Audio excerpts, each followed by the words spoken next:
Hello students, welcome on my YouTube channel बर्नॉल science and this is me Gyanu Modi. तो चलिए शुरू करते हैं आज का धमाकेदार टॉपिक, और टॉपिक है काइनेटिक फ्रिक्शन। बहुत मज़ा आने वाला है इंटरेस्टिंग एनिमेशन के साथ। तो काइनेटिक फ्रिक्शन, तो अभी हम लोग सबसे पहले देखेंगे डेफिनेशन काइनेटिक फ्रिक्शन का। तो काइनेटिक फ्रिक्शन का डेफिनेशन कहता है कि फ्रिक्शन जो कि एक्ट करता है कब, जब रिलेटिव मोशन हो रहा हो, दो सरफेसेस जो कि कांटेक्ट में उनके बीच में अगर रिलेटिव मोशन होने लगे तो उस समय जो फ्रिक्शन एक्ट करता है ना, उसी को बोलते हैं काइनेटिक फ्रिक्शन। यानी दो सरफेसेस जो कांटेक्ट में हैं और उन दोनों सरफेसेस के बीच में अगर रिलेटिव मोशन होने लगा तो कौन सा फ्रिक्शन एक्ट करेगा? तो जो फ्रिक्शन एक्ट करेगा वही कहलाएगा काइनेटिक फ्रिक्शन। यही डेफिनेशन हुआ इस काइनेटिक फ्रिक्शन का। क्लियर हो गई बात? डेफिनेशन समझ में आ गया। अब चलिए कंसेप्ट समझते हैं काइनेटिक फ्रिक्शन के डायरेक्शन का। यानी काइनेटिक फ्रिक्शन का ये जो डायरेक्शन होता है ना, किसका? काइनेटिक फ्रिक्शन का, वह कैसे पता लगाया जाता है, इसको ट्रिक सीखेंगे हम लोग। ठीक है, तो चलिए शुरू करते हैं। तो जैसे कह दिया कि सॉरी, कहा है कि किस प्रकार जो है काइनेटिक फ्रिक्शन जो है एक्ट करेगा बॉडीज पर, जब दो बॉडीज जिनके सरफेसेस कांटेक्ट में हैं, लेकिन एक बॉडी जो होता है वह दूसरे बॉडी के ऊपर मूव कर रहा है और दूसरा बॉडी क्या है, वह रेस्ट पर है ना। जैसे मान लीजिए दूसरा बॉडी क्या हो गया, ये ग्राउंड, ये अर्थ, ये ग्राउंड हो गया, और पहला बॉडी क्या हो गया, ये ब्लॉक हो गया। तो अर्थ ये रेस्ट पर है और ये ब्लॉक क्या हो रहा है, इस अर्थ पे मूव कर रहा है राइट डायरेक्शन में। तो बोला जब ऐसा केस हो तो काइनेटिक फ्रिक्शन जो होता है वो किस तरफ लगेगा और किस तरह से लगेगा, है ना, सरफेसेस के पे ऊपर। तो देखिए यही क्वेश्चन कहा गया। जो जब ऐसा आप क्वेश्चन देख लो ना, कह दे कि एक बॉडी रेस्ट पर है, जैसे ये ग्राउंड रेस्ट पे है और दूसरा जो उसके ऊपर है वह मोशन में है, तब देखिए क्या ट्रिक अप्लाई करेंगे। तब यह समझिए कि काइनेटिक फ्रिक्शन का क्या इंटेंशन होता है। काइनेटिक फ्रिक्शन का ये इंटेंशन होता है कि वह जो है ना रुकी हुई चीज को चलाना चाहता है।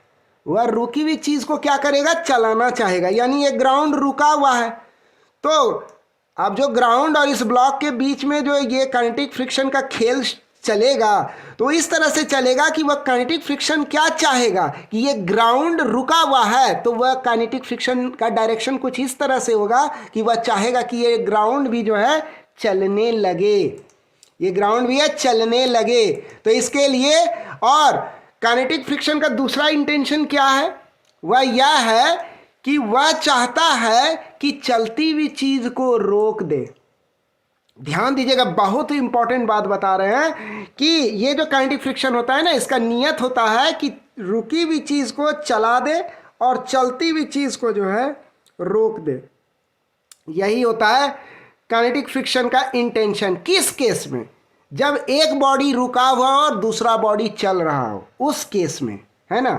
तो यहां हम लोग क्या देख रहे हैं, ग्राउंड क्या है हमारा, ये रेस्ट पर है, और हमारा ब्लॉक जो है वह क्या हो रहा है, वह चल रहा है। तो ब्लॉक जो है किधर चल रहा है, तो ब्लॉक चल रहा है। तो यहाँ क्या केस हो गया, यहाँ केस हो गया कि एक बॉडी रेस्ट पे है और दूसरा बॉडी चल रहा है। तो जब ऐसा केस हो ना, तो जैसे यहाँ ब्लॉक जो है वह चल रहा है, वह राइट डायरेक्शन में चल रहा है, इधर राइट डायरेक्शन में, दायां साइड चल रहा है, क्योंकि 10 न्यूटन का फोर्स इसको चला रहा है राइट डायरेक्शन में, है ना। तो एक ग्राउंड के रिलेटिव में चल रहा है राइट डायरेक्शन में। मतलब ग्राउंड अगर ऑब्जर्व करेगा तो उसको दिखेगा कुछ इस तरह से कि ये ब्लॉक जो है राइट डायरेक्शन में चल रहा है, या ग्राउंड पे कोई आदमी खड़ा है तो उसको भी दिखेगा ये राइट डायरेक्शन में ब्लॉक जाते हुए। तो और हम लोग जानते हैं कि ऐसा केस में काइनेटिक फ्रिक्शन का क्या इंटेंशन हो जाता है, जब एक बॉडी रुका हुआ और दूसरा चल रहा हो, तो ऐसा केस में काइनेटिक फ्रिक्शन का यह इंटेंशन हो जाता है कि जो बॉडी चल रहा है उसको रोकना चाहता है काइनेटिक फ्रिक्शन, है ना, उसको रोकना चाहता है। तो ये ब्लॉक चल रहा है, धरती तो रेस्ट पे है, ग्राउंड तो रेस्ट पे है, तो ब्लॉक चल रहा है तो इसको क्या करेगा, काइनेटिक फ्रिक्शन रोकना चाहेगा, वह काइनेटिक फ्रिक्शन जो इस ब्लॉक पे लगेगा, इस ब्लॉक के लोअर सरफेस पे जो लगेगा अर्थ के द्वारा, तो वो काइनेटिक फ्रिक्शन ब्लॉक को क्या करेगा, रोकना चाहेगा। और रोकने के लिए क्या करना होगा, जिधर ये मूव कर रहा है उसका उल्टा डायरेक्शन में ये काइनेटिक फ्रिक्शनल फोर्स ब्लॉक के लोअर सरफेस पे लगेगा। और ये कौन लगाएगा, ये अर्थ लगाएगा, ये ग्राउंड लगाएगा इस ब्लॉक के ऊपर, इसके लोअर सरफेस पे लगाएगा। एफ के देख रहे हैं यहाँ, ये जो डायरेक्शन रेड एरो से दिखा रहे हैं ये उल्टा डायरेक्शन में, यानी इसको रोकने की कोशिश करेगा। इस ब्लॉक को नीचे यहाँ पर लोअर सरफेस पे ये लगेगा, लेफ्ट के तरफ लगेगा। तो ये डायरेक्शन मिल गया। अब क्या है, ये अब जो है ये समझ में आ गया कि इसी पर्पस को पूरा करने के लिए काइनेटिक फ्रिक्शन लेफ्ट के तरफ लगेगा on the lower surface of the block to stop the block, है ना। ये ब्लॉक को स्टॉप करने के लिए, रोकने के लिए जो है काइनेटिक फ्रिक्शन जो है इस ब्लॉक का लोअर सरफेस पे लगेगा, टुवर्ड्स लेफ्ट, बाएं तरफ लगेगा। ठीक है, क्लियर। अब आता है इसी क्वेश्चन का भाग कि ग्राउंड पर फिर क्या इफेक्ट पड़ेगा। तो हम बताए थे कि जब एक बॉडी रुका हुआ दूसरा चल रहा हो, तो उस कंडीशन में स्टैटिक फ्रिक्शन चाहता है चलती हुई चीज को रोक दे और रुकी हुई चीज को चलाएं। तो ग्राउंड क्या है, ग्राउंड तो रुका हुआ है। क्वेश्चन में ग्राउंड क्या है, रुका हुआ है। तो जो भी काइनेटिक फ्रिक्शन ये ब्लॉक इस ग्राउंड पर लगाएगा, उस काइनेटिक फ्रिक्शन का नियत होगा कि किसी तरह से इस ग्राउंड को चलाएं, क्योंकि ये रुका हुआ है तो इसको चलाना चाहेगा। तो इसको चलाने के लिए ये जो काइनेटिक फ्रिक्शन है इस ग्राउंड पर किधर लगेगा, राइट डायरेक्शन में लगेगा, है ना। ये राइट डायरेक्शन में लगेगा। क्यों, क्योंकि ब्लॉक जो है राइट डायरेक्शन में मूव कर रहा है, दायां तरफ मूव कर रहा है। तो ये इसको जो है, इस ब्लॉक को जो है फ्रिक्शन जो है इस ग्राउंड पर जो है किधर लगाना होगा, राइट डायरेक्शन। ये एनिमेशन में देखिए एफ के काइनेटिक फ्रिक्शन किधर लग रहा है, राइट डायरेक्शन में लग रहा है इस ग्राउंड पर। कौन लगा रहा है, ये ब्लॉक लगा रहा है। ये ब्लॉक जो राइट डायरेक्शन में मूव कर रहा है ना, तो ये राइट डायरेक्शन में इसको काइनेटिक फ्रिक्शन लगाना होगा इस ग्राउंड पर, ताकि इसको चला सके। वैसे तो ये ग्राउंड बहुत बड़ा, अर्थ बहुत बड़ा है, चला तो नहीं पाएगा, लेकिन इसकी इंटेंशन यही होगी काइनेटिक फ्रिक्शन की कि ये रुका हुआ ग्राउंड जो है किसी तरह से चले, है ना। तो इसके लिए काइनेटिक फ्रिक्शन राइट डायरेक्शन में लगेगा, क्योंकि ब्लॉक राइट डायरेक्शन में मूव कर रहा है। तो राइट डायरेक्शन में मूव करता हुए ये जो है ग्राउंड पर जो है लगाएगा काइनेटिक फ्रिक्शन राइट डायरेक्शन में, तभी इसको चलाने की कोशिश करेगा। यही है। क्लियर हो गई बात, समझ में आ गया। तो यहाँ यही बात जो है यहाँ लिख दिया गया है कि काइनेटिक फ्रिक्शन एक्सर्टेड जो किया जाएगा ब्लॉक के द्वारा ग्राउंड पर, वह कहाँ होगा, वह राइट डायरेक्शन में होगा ऑन द ग्राउंड, ताकि ग्राउंड को वो मूव कर सके राइट डायरेक्शन में, है ना, काइनेटिक फ्रिक्शन। अब नेक्स्ट क्वेश्चन आता है। वो तो केस था कि एक बॉडी रेस्ट पे दूसरा मूव कर रहा है। अब आ रहा है कि काइनेटिक फ्रिक्शन कैसे एक्ट करेगा बॉडीज पर जब दो बॉडीज जिनके की सरफेसेस जो है तक कांटेक्ट में है, वे मूव कर रहे हो सेम डायरेक्शन में लेकिन अलग अलग स्पीड से। यहाँ हम लोग क्या देख रहे हैं, बॉडीज मूव कर रहा है सेम डायरेक्शन में, लेकिन इनका स्पीड क्या है, इनका स्पीड जो है ना वह अलग अलग है। तो जब स्पीड अलग अलग है, देख रहे हैं दोनों राइट डायरेक्शन में जा रहा है, ये येलो और ये रेड वाला, लेकिन जो राइट डायरेक्शन में येलो वाला जा रहा है इसकी स्पीड कम है, और रेड वाला ब्लॉक जो है उसकी स्पीड ज़्यादा है, 5 मीटर पर सेकेंड है रेड ब्लॉक का।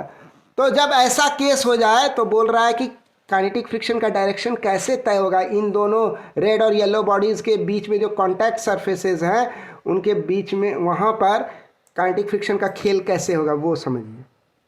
तो नियम है, जब ऐसा केस हो जाए कि दोनों बॉडी सेम डायरेक्शन में लेकिन दोनों का वेलोसिटी अलग अलग है, कोई एक धीमा एक तेज है, तो काइनेटिक फ्रिक्शन का यह इंटेंशन होता है, उसका यह इरादा होता है कि जिसकी स्पीड स्लो है उसकी स्पीड बढ़ाया जाए। वो कुछ इस तरह से एक्ट करेगा कि जिस बॉडी की स्पीड स्लो है उसको बढ़ाने की कोशिश करेगा सेम डायरेक्शन का केस में, और जिसकी स्पीड जो है फास्ट है उसकी स्पीड को कम करने की कोशिश करेगा, उसकी स्पीड को डिक्रीज करने की कोशिश करेगा। ये काइनेटिक फ्रिक्शन का खेल है। यहाँ बहुत ज़रूरी बात मैं समझा रहा हूँ, इसको एकदम गांठ बांध लो दिमाग में। आप देख लो यहाँ, तो यहाँ इस हिसाब से क्या हो जाएगा, इस हिसाब से ये रेड ब्लॉक, ये जो रेड ब्लॉक जा रहा है 5 मीटर पर सेकेंड से और येलो 3 मीटर पर सेकेंड से, तो रेड जो यहाँ रेड ब्लॉक जो अप्लाई करेगा काइनेटिक फ्रिक्शन किसके ऊपर, येलो ब्लॉक के ऊपर। येलो का रफ्तार क्या है, येलो का रफ्तार धीमा है, 3 मीटर पर सेकेंड है। तो येलो ब्लॉक का लोअर सरफेस पे जो ये एफ के लगेगा, ये जो है राइट डायरेक्शन में लगेगा, ताकि इसके स्पीड को बढ़ाया जाए, 3 मीटर पर सेकेंड के स्पीड को बढ़ाया जाए। इसीलिए ये फ्रिक्शन जो है, काइनेटिक फ्रिक्शन जो है ना, ये राइट डायरेक्शन में लगेगा ताकि इसकी स्पीड बढ़ जाए। ऊपर में जो ये येलो ब्लॉक है इसकी स्पीड को बढ़ाने के लिए, और नीचे जो ये रेड ब्लॉक है इसके ऊपर येलो ब्लॉक जो है काइनेटिक फ्रिक्शन किधर लगाएगा, तो वो लगाएगा लेफ्ट के तरफ, राइट से लेफ्ट के तरफ लगाएगा। क्यों लगाएगा? ताकि इसकी 5 मीटर पर सेकेंड ये अधिक स्पीड है, तो इसके स्पीड को घटाने के लिए लगेगा लेफ्ट में, क्योंकि ये अधिक स्पीड 5 मीटर पर सेकेंड के साथ राइट डायरेक्शन में मूव कर रहा है रेड ब्लॉक, तो रेड ब्लॉक की स्पीड को कम करने के लिए ये काइनेटिक फ्रिक्शन को किधर लगना होगा, इसको लेफ्ट डायरेक्शन में लगना होगा, उल्टा डायरेक्शन में लगना होगा, तब ना स्पीड कम होगा, जो कि इंटेंशन है इस काइनेटिक फ्रिक्शन का। समझ में आया? तो जब ऐसा केस हो जाए कि दो बॉडी सेम डायरेक्शन में लेकिन वेलोसिटीज अलग अलग है, तो जिसकी वेलोसिटी कम है काइनेटिक फ्रिक्शन उस पर जब लगेगा तो उसकी वेलोसिटी को बढ़ाते हुए लगेगा, और जिसकी वेलोसिटी अधिक है तो काइनेटिक फ्रिक्शन उसके ऊपर जो है इस तरह से लगेगा कि उसकी वेलोसिटी घट जाए। क्लियर हो गई बात? अब नेक्स्ट क्वेश्चन पूछा है कि काइनेटिक फ्रिक्शन किस प्रकार एक्ट करेगा उन बॉडीज पर जिनके सरफेसेस जो होता है कांटेक्ट में हैं और वे मूव कर रहे हैं अपोजिट डायरेक्शन में, है ना। एक केस ये भी हो रहा है, बन रहा है कि दो सरफेसेस कांटेक्ट में हैं, रेड और येलो बॉडी कांटेक्ट में, लेकिन दोनों जो है मूव कर रहे हैं अपोजिट डायरेक्शन में। येलो बॉडी लेफ्ट डायरेक्शन में मूव कर रहा है, एक थोड़ी सी एरर हो गई है, गलती हो गई, यहाँ 3 मीटर पर सेकेंड इस तरफ दिख रहा है, ये एरो इस तरफ होना चाहिए था, है ना। इसको मैं थोड़ा रेक्टिफाई कर लेता हूँ जिससे कि ये परेशानी ना हो, चूँकि कभी कभी क्या होता है ना, मैं टाइप करता हूँ तो एरर जो है छूट जाता है ना, तो वो इसको थोड़ा सुधार लेते हैं। ये ऐसे हो गया, सुधर गया, ठीक है। इसको 3 मीटर पर सेकेंड इधर हम लगा दिए, कोई दिक्कत नहीं है, अब आराम से समझ सकते हैं आप। तो ये देखिए लग गया। तो पूछ रहा है कि ये मूव कर रहा है अपोजिट डायरेक्शन में, है ना, इधर जा रहा है 3 मीटर पर सेकेंड के रफ्तार से लेफ्ट डायरेक्शन में जा रहा है येलो बॉडी, और रेड बॉडी जो है 5 मीटर पर सेकेंड के रफ्तार से राइट डायरेक्शन में जा रहा है। उसका स्पीड से कोई मतलब नहीं है यहाँ पर कि कौन तेज है कौन कम है। अपोजिट डायरेक्शन में अगर दो बॉडी मूव कर रहे हो तो वहाँ काइनेटिक फ्रिक्शन का खेल कैसे होगा उन दोनों बॉडीज के बीच में। तो देखिए कैसे होगा, समझिए। जब कोई बॉडीज अपोजिट डायरेक्शन में चलता हो दो बॉडीज, तो उन दोनों के बीच में जो काइनेटिक फ्रिक्शन का खेल होगा वो इस तरह से होगा कि जो बॉडी राइट डायरेक्शन में जा रहा है, जो बॉडी राइट डायरेक्शन में जा रहा है उसके ऊपर काइनेटिक फ्रिक्शन जो लगेगा ना वो लेफ्ट की तरफ लगेगा, और जो बॉडी लेफ्ट डायरेक्शन में जा रहा है उसके ऊपर काइनेटिक फ्रिक्शन जो है वह राइट डायरेक्शन में लगेगा। यहां ये नियम लागू होता है। तो इस हिसाब से हम कह सकते हैं कि बॉडीज यहां जो ये हम यहां पर एक मिनट, यहां पर हम कह सकते हैं, क्या कह सकते हैं कि काइनेटिक फ्रिक्शन जो होता है रेड ऑब्जेक्ट के द्वारा, वह जो है काइनेटिक फ्रिक्शन जो होगा रेड ऑब्जेक्ट के द्वारा, ये जो रेड ऑब्जेक्ट है इसके द्वारा जो काइनेटिक फ्रिक्शन होगा वह क्या कोशिश करेगा, वह येलो ऑब्जेक्ट को मूव करेगा टुवर्ड्स राइट। वह येलो ऑब्जेक्ट को, पीला वाला ऑब्जेक्ट को क्या करेगा, ये जो लाल ऑब्जेक्ट है ये पीला वाला ऑब्जेक्ट को क्या करेगा, ये गलत वाला ला दिए क्या, सॉरी इधर लाना था, हाँ ये। तो ये क्या करेगा, ये पीला वाला जो ऑब्जेक्ट है ना, ये पीला वाला ऑब्जेक्ट जो इधर जा रहा है लेफ्ट के तरफ, इसको चाहेगा कि ये राइट के तरफ कर दे। तो एफ के किधर लगेगा, राइट डायरेक्शन में लगेगा, कुछ इस तरह से। थोड़ा एरर इसमें भी रह गया यहाँ पर, इसका डायरेक्शन को हम थोड़ा चेंज कर देते हैं जिससे कि ये एरर अभी भी एग्जिस्ट, ये सेकेंड स्लाइड है ना इसमें भी एग्जिस्ट कर रहा है, ये इधर रहेगा, ठीक है। ये इधर कर दिया और ये 3 मीटर पर सेकेंड हमने इधर लगा दिया, कोई दिक्कत नहीं। चलिए, तो ये जो स्पीड होगी ना, ये जो होगा ना इधर जो मूव कर रहा है 3 मीटर पर सेकेंड, तो ये चाहेगा, ये जो नीचे वाला रेड ऑब्जेक्ट है ये चाहेगा येलो को जो है राइट डायरेक्शन में इसको, इसके ऊपर फ्रिक्शन लगेगा, ठीक है। क्योंकि ये लेफ्ट की तरफ मूव कर रहा है तो फ्रिक्शन का डायरेक्शन किधर हो जाएगा, रेड ऑब्जेक्ट के द्वारा येलो ऑब्जेक्ट के लोअर सरफेस पे, वो राइट डायरेक्शन में हो जाएगा। और ये जो रेड ऑब्जेक्ट जो मूव कर रहा है ना राइट डायरेक्शन में, तो फ्रिक्शन जो लगेगा इसके ऊपर, इसके अपर सरफेस पर येलो ऑब्जेक्ट के द्वारा, वह लगेगा लेफ्ट डायरेक्शन में, क्योंकि रेड ऑब्जेक्ट मूव कर रहा है राइट डायरेक्शन में तो उसका उल्टा, ठीक है। बस ऐसे ही काम होता है ना। समझ में आया बात, ये बात भी क्लियर हो गई। अब अगला क्वेश्चन है कि अगर बॉडीज कांटेक्ट में हैं और वे मूव कर रहे हैं सेम वेलोसिटी के साथ, जिस तरह से यहाँ दिखाया गया है, दो बॉडीज कांटेक्ट में, दोनों सेम डायरेक्शन में और दोनों का जो स्पीड भी है वो भी सेम है, दोनों 5 मीटर पर सेकेंड के रफ्तार से मूव कर रहा है, कुछ इस तरह का जब हो मूवमेंट ना, तब क्या होता है नियम, तब नियम यह होता है कि जब दो बॉडीज कांटेक्ट में हो और दोनों का जो है स्पीड जो है सेम हो और डायरेक्शन भी सेम हो ना, तो उन दोनों के बीच में कोई भी रिलेटिव मोशन मतलब नहीं हो रहा है। इसके हिसाब से ये मूव नहीं कर रहा है और इसके हिसाब से ये मूव नहीं कर रहा है, यानी कि दोनों के बीच में कोई रिलेटिव मोशन नहीं हो रहा है, क्योंकि दोनों का स्पीड जो है सेम है, डायरेक्शन भी सेम है। इसीलिए जब रिलेटिव मोशन दोनों के बीच में हो ही नहीं रहा है, इसका मतलब दोनों के बीच में किसी भी तरह का फ्रिक्शन भी नहीं होगा, दोनों के बीच में कोई फ्रिक्शन नहीं होगा। ठीक है, तो बात समझ में आ गई। अगला पॉइंट ये जानना है कि फॉर्मूला क्या होता है काइनेटिक फ्रिक्शन का, ये भी सीख लीजिए, है ना। तो इसको भी बता देते हैं जिससे कि आपको क्लियर हो जाए काइनेटिक फ्रिक्शन का फॉर्मूला कैसे कैलकुलेट करते हैं। कुछ नहीं है, बहुत सिंपल है। काइनेटिक फ्रिक्शन का फॉर्मूला था म्यू के इंटू एन। यहाँ देख रहे हैं ये ब्लॉक, ये एन क्या हो गया, नॉर्मल रिएक्शन हो गया जो ऊपर की तरफ लगता है। काइनेटिक फ्रिक्शन ये पीला वाला एरो से दिखा रहे हैं, लेफ्ट साइड में लग रहा है। एफ क्या हो गया, अप्लाइड फोर्स, राइट साइड में हो गया। नीचे एम जी हो गया, वेट फोर्स। तो ये जो एफ के होता है ना, ये होता है म्यू के इंटू एन, यानी नॉर्मल रिएक्शन। म्यू के क्या हो गया, ये हो गया कोफिशिएंट ऑफ काइनेटिक फ्रिक्शन, यही कहलाता है म्यू के। ठीक है, यही फार्मूला हुआ काइनेटिक फ्रिक्शन का, इसको भूलना नहीं है, इसको याद रखना है। और म्यू के क्या हो गया, कोफिशिएंट ऑफ काइनेटिक फ्रिक्शन हुआ। कोई भी दो गिवन सरफेस के लिए ये कांस्टेंट वैल्यू होता है म्यू के, है ना। और एफ के भी कांस्टेंट होता है किसी भी दो गिवन सरफेस के लिए। ठीक है, तो क्लियर है। तो अगर म्यू एस एंड म्यू के ये दोनों जो है नहीं दिया हुआ है क्वेश्चन में, then it means that both are same और इक्वल। अगर क्वेश्चन में आपको म्यू एस म्यू के नहीं दिया हुआ है तो आप समझ जाइए कि ये दोनों इक्वल है ना। आप अगर एन को बढ़ाइएगा, अगर नॉर्मल रिएक्शन बढ़ रहा है तब जा करके ये म्यू के बढ़ेगा, ये एफ के यानी काइनेटिक फ्रिक्शन बढ़ेगा। और म्यू के यानी कोफिशिएंट ऑफ काइनेटिक फ्रिक्शन क्या रहता है, ये कांस्टेंट रहता है, ये हमेशा कांस्टेंट रहता है। क्लियर हो गया, बात समझ में आया। और देख लीजिए यहाँ से भी आपको बहुत कुछ पता चलेगा। ये ग्राफ है, ये ग्राफ का जो इतना सा पार्ट आप देख रहे हैं ना, सॉरी ये रेड कलर से इसको पहले कलर कर लेते हैं। इतना सा जो पार्ट है ना, ये है स्टैटिक फ्रिक्शन वाला पार्ट और ये है आपका काइनेटिक फ्रिक्शन वाला पार्ट। ठीक है, तो ये जो काइनेटिक फ्रिक्शन होता है ना, ये स्टैटिक मैक्सिमम स्टैटिक फ्रिक्शन जो होता है, जिसको लिमिटिंग फ्रिक्शन बोलते हैं, या तो उसके बराबर होगा या उससे कम होगा, हमेशा यही नियम है ना। और स्टैटिक फ्रिक्शन का फॉर्मूला अभी अभी हम बता दिए थे, स्टैटिक फ्रिक्शन का पिछले वीडियो में बता दिए थे। ये है coefficient of static friction mu S into normal reaction. और काइनेटिक फ्रिक्शन का फॉर्मूला होता है म्यू के यानी coefficient of kinetic friction into normal reaction, है ना।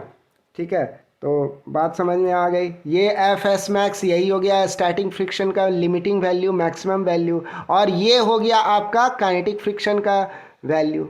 ठीक है, तो ये ग्राफ हो गया फ्रिक्शनल फोर्स और अप्लाइड फोर्स के बीच में प्लॉट किया गया है काइनेटिक फ्रिक्शन। इसको आगे बढ़ाते हैं। अब हम लोग जो है वीडियो के एंड में आ गए। आपको कैसा लगा ये वीडियो? अगर आपको ये वीडियो अच्छा लगा तो आप प्लीज़ हमारे इस प्यारे से YouTube चैनल बर्नौल साइंस को लाइक कीजिए, सब्सक्राइब कीजिए और बेल आइकन को प्रेस कीजिए। ठीक है, तो मिलते हैं फिर आपसे हम अगले वीडियो में। तब तक के लिए खुश रहिए, हंसते रहिए, मुस्कुराते रहिए। मैं ज्ञानू मोदी आपसे इजाज़त चाहूँगा। फिर मिलते हैं। Thanks for watching the video.